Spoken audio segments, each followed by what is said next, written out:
So ayun na nga, meron tayong biglaang client. Itong ginawa ko nga palang to ay portrait ng kapatid niyang namatay.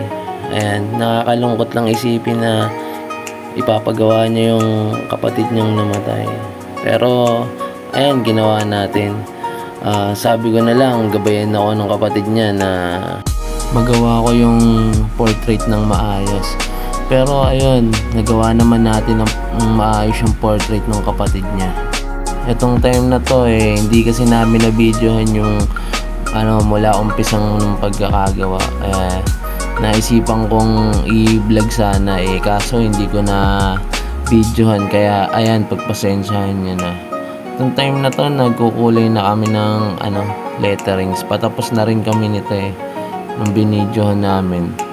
Pero ayan, buti nga nagawa namin na maayos to. Ayan, akala ko nga susuko na si Kuis dito kasi medyo masakit na tong parte na to.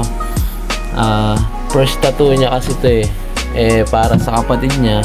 Ayun, nagawa naman niya ng maayos. Natiis niya yung buong proseso ng pagtatato.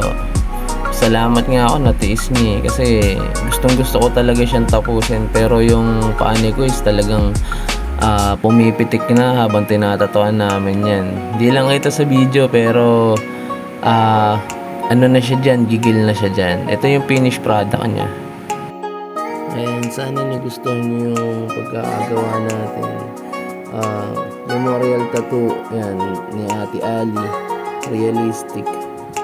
Meron pa yan. Ayan, sana nagustuhan niyo yung video natin. Maraming salamat. Pasensya na kayo dito kasi short video lang to. Thank you.